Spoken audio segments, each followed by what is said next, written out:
අයිබෝන් මිත්‍රෝනේ කොහොමද ඉතින් ඔන්න ආයෙත් මම තවත් එපිසෝඩ් එකක් අරගෙන ආවා ශ්‍රී ලංකන් පොඩ්කාස්ට් එකේ. ඉතින් ඔයාලා තාම අපේ channel එක subscribe කරලා නැත්නම් දැන්මම ගිහිල්ලා subscribe කරලා bell icon එකත් ඔබලා notification on කරගෙන දිගටම මගෙත් එක්ක එකතු වෙන්න. එන්න ඉතින් මේ එපිසෝඩ් එක පටන් ගමු. හරි මේ එපිසෝඩ් එකත් ඊයේ වෙච්ච මහා ඛේදවාචකය ගැන ඉන්දියාවේ අහමදාබාද් නුවර සිද්ධ වෙච්ච දරුණු ඛේදවාචකය එහෙමත් නැත්නම් බෝයින් ගුවන් යානයට වෙච්ච දරුණු ඛේදවාචක. ඉතින් මේ වෙද්දී මුළු මහත් ලෝකයේම කම්පා වෙලා ඉන්නේ මේ වෙච්ච ගුවන් අනතුරත් එක්ක. ඉතින් මේ ගුවන් අනතුරෙන් 270කට අධික ප්‍රමාණයක් මේ වෙද්දී මැරිලා ඉන්නේ. එක් අයෙකු ඇර ගුවන් යානයේ සිටි අනෙක් සියලු දෙනාම නිමේෂයකින් වාෂ්ප වෙලා ගිහින් තියෙනවා. ගින්නෙන් පිච්චිලා දැවි අළු වෙලා ගිහින් තියෙනවා. අපි දැක්කා ඒ මල සිරුරු අරන් එන විදිහට සියලු දෙනාව පිච්චිලා අඟුරු බවට පත් වෙලා තමයි තිබ්බේ. ඉතින් මහා පුදුමයක් සහ විශ්මිත සිදුවීමකින් එක් පුද්ගලයෙකු දිවි ගලවාගෙන තියෙනවා. ඉතින් මේ වෙනකල් එම පුද්ගලයා දිවි ගලවාගත් ආකාරය ගැන ලෝකෙටම ප්‍රශ්න ගොඩක් තියෙනවා. හරියටම දන්නේ නැහැ කොහොමද ඔහු මේකෙන් බේරුණේ කියලා. ගුවන් යානේ ඉස්සෙල්ලාම ගිහිල්ලා ගොඩනැගිල්ල වදිනවා. ගොඩනැගිල්ල වැදිලා ගොඩනැගිල්ල උඩට යන්නේ. ඊට පස්සේ එකපාරම පුපුරනවා. පුපුරලා සියලු දේ ගින්නෙන් විනාශ වෙනවා. ඉතින් මේ සියලු දේ සිද්ධ වෙන්නේ තප්පර 30ක 40ක පමණ කාලයක් ඇතුළත. ඉතින් මේ සුළු කාලය ඇතුළත මේ පුද්ගලයා ජීවිතේ බේරගෙන එළියට ආවේ කොහොමද කියන එක ඒක ඇත්තටම පුදුමය සහගත සිදුවීමක් සහ තාම මේක කිසි කෙනෙකුට විශ්වාස කරන්න බැරි අරුම පුදුම සිද්ධියක් බවට පත් වෙලා තියෙනවා. ඉතින් අද අපි දැක්කා ඉන්දියාවේ අගමැති නරේන්ද්‍ර සිං මෝදි මැතිතුමා ගිහිල්ලා මේ පුද්ගලයාව බැහැ දකිනවා. ගිහිල්ලා බලලා කතා බහ කරනවා. ඉතින් මේ පිළිබඳව තමයි මුළු මහත් ලෝකෙම මේ මොහොතේ කතා වෙන්නේ කොහොමද මේ පුද්ගලයා දිවි රැකගත්තේ කියලා. මේ වෙද්දී රෝහල්ගතව ප්‍රතිකාර ලබන මෙම පුද්ගලයා සමග රූපවාහිනී සාකච්ඡාවක් සිද්ධ කරලා තියෙනවා. ඉතින් මීට ටික මොහොතකට කලින් තමයි මෙම සාකච්ඡාව අන්තර්ජාලයට මුදා හැර තිබුණේ. ඉතින් අපි කැමති ඒ සාකච්ඡාවේදී ඊයේ සිද්ධියෙන් දිවි ගලවාගත් මේ පුද්ගලයා හෙළි කරන අනාවරණය ගැන ඔයාලට කියන්නේ. ඉතින් මේ පුවත අපි අන්තර්ජාලයෙන් උපුටා ගන්නේ. ඉන්දියාවේ සිදු අවාසනාවන්ත ගුවන් අනතුරින් බේරුණු එකම පුද්ගලයා අද දහවල් ඉන්දිය මාධ්‍ය අමතා සම්මුඛ සාකච්ඡාවක් ලබා දී තිබෙනවා. ඔහු ලන්ඩන් නගරයට යෑමට ගුවන් යානයේ ගමන් කරමින් සිටියදී මෙම අනතුර සිදු වුණා. මෙම සම්මුඛ සාකච්ඡාවේදී ඔහුට සිදු වූ දේ තම අත්දැකීම් බෙදාගෙන තිබුණේ මේ ආකාරයටයි. මගේ ඇහින් දුටු දේ මට විස්තර කරන්න බෑ යයි ඔහු ප්‍රකාශ කර තිබුණා.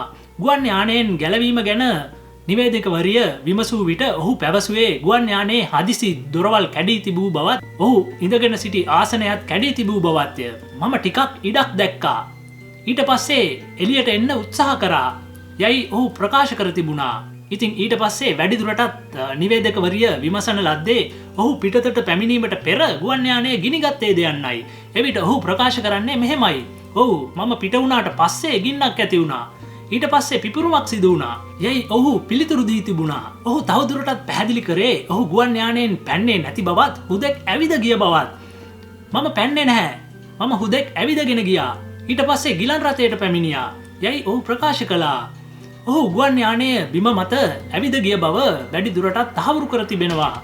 ඉතින් අගමැති මෝදි සමග සාකච්ඡාවේදී මොනවද සිද්ධ වුණේ කියලා නිවේදකවරිය ඔහුගෙන් වැඩි දුරටත් අහනවා. එතකොට ඔහු කියන්නේ ඔහු මගෙන් ඇහුවේ සියල්ල හොඳින්ද කියලා. ඒක තමයි වුණේ කියලා ඔහු පිළිතුරු දුන්නා. මෙම ගුවන් අනතුරෙන් දිවි ගලවාගත් පුද්ගලයා තව දුරටත් සඳහන් කළේ ඔහු සහ ඔහුගේ සහෝදරයා පසුගිය මාස 8-9ක් කාලයක් ඉන්දියාවේ රැඳී සිටි බවත් ඔහු ලන්ඩන් නගරයට ආපසු යමින් සිටියදී මේ අනතුර සිදු වුණු බවත් එතනදී සියල්ල සිදු වුණා යයි ඔහු ප්‍රකාශ කර තිබුණා. මෙවැනි භයානක අනතුරකින් බේරීම ගැන ඔහු කෙසේ සිතන්නේද යන්න නිවේදකවරිය වැඩිදුරටත් ඔහුගෙන් විමසා සිටියා. එවිට ඔහු ප්‍රකාශ කර තිබුණේ මට විශ්වාස කරන්න බැහැ. සියල්ල ප්‍රාතිහාරයක්. එහෙම තමයි ඔහු අවසාන වශයෙන් කියලා තිබුණේ. ඉතින් මේ පුද්ගලයා මෙසේ දිවි ගලවා ගත්ත එක දැන් ලෝකෙටම ප්‍රශ්නයක්. ඔහු ප්‍රකාශ කරන දේවල් සමහර විට පරස්පර විරෝධී වෙන්නත් පුළුවන්. ඔහු කියන ආකාරයට ඔහු ගුවන් යානයේ ඇවිදගෙන ගියා කියලා තමයි කියන්නේ. නමුත් අපි දැකපු වීඩියෝ දර්ශන සහ අනෙක් ඡායාරූප වලින් අපිට පේන්නේ ගුවන් යානයේ ගිහිල්ලා ශිෂ්‍ය නේවාසිකාගාරයේ උඩ රැඳෙන එක සහ තප්පර ගානකදී පුපුරලා යනවා. කෑලි හොයාගන්නවත් බැරි විදිහට සුන්බුන් වෙන ලෙස ගුවන් යානයේ පිපිරිලා ගිහිල්ලා ගිනි ගන්නවා. ඉතින් මේ සුළු නිමේෂයේදී මේ පුද්ගලයා කොහොමද මෙච්චර ප්‍රාතිහාරයක් කරේ කියන එක ලෝකෙටම ප්‍රශ්නයක්. ඉතින් අපි බලනිමු ඉදිරියේදී සමහර විට ඇසින්දුටු සාක්ෂි සහ තවත් CCTV දර්ශන මාධ්‍යයට නිකුත් වෙන්න පුළුවන්. සහ මේ පුද්ගලයා සමහර විට ඉදිරියේදී මේක සවිස්තරාත්මකව විස්තරයක් ඉදිරිපත් කරන්න ඉඩ තියෙනවා. එතකොට මේකේ ඇත්ත නැත්ත හරියටම අනාවරණය වෙයි. ගොඩක් අය නම් කියන්නේ ඉන්දියන් මිනිස්සු මේ විදිය ඩ්‍රමටික් දේවල් චිත්‍රපටවල වගේ දේවල් වලට පෙනී ඉන්න හරි ආස නිසා මේක මවාපෑමක් වෙන්න ඇති කියලා සමහරු මුහුණු පොතේ කියලා තියෙනවා අපි දැක්කා. ඉතින් අපි හරියටම දන්නේ නැහැ. හැබැයි ඉතින් මේ වෙද්දී ඉන්දිය මාධ්‍ය වාර්තා කරන විදිහට මේ පුද්ගලයා දිවි ගලවා ගත්ත සිද්ධිය ওই විදිහට තමයි අපිට ඉදිරිපත් කරන්න පුළුවන්. අපි බලනිමු ඉස්සරහට මොකද්ද වෙන්නේ කියලා. ඉතින් මට නම් හිතෙන්නේ 241ක් මිය යද්දී ඔහු විතරක් බේරිච් එක ඇත්තටම මේක මහා ප්‍රාතිහාරයක්. එහෙමත් නැත්නම් අර ගලේ ගැහුවත් මරන්න නැති මිනිස්සු කියලා જાතියක් ඉන්නවා ලෝකේ. එහෙම මිනිස්සෙක් තමයි මෙයා. ඉතින් මෙයාගේ වෙලාව තාම ඇවිල්ලා නැහැ. ඉතින් මාරයට බෑ එයාව එක් කරයි යන්න. ඒක තමයි මට හිතෙන්න වෙන්නේ නැත්තේ. ඉතින් ඔහු පෙර ආත්මවල කරපු කුසල් අකුසල් සෑහෙන තියෙන්නේ නැති. මහා ගොඩක් කුසල් පළ දීලා තමයි මේ විදිය දේවල් ලෝකෙ සිද්ධ වෙන්නේ. ඉතින් ඕක තමයි අපිට මේකෙන් නිගමනය කරන්න සිද්ධ වෙන්නේ.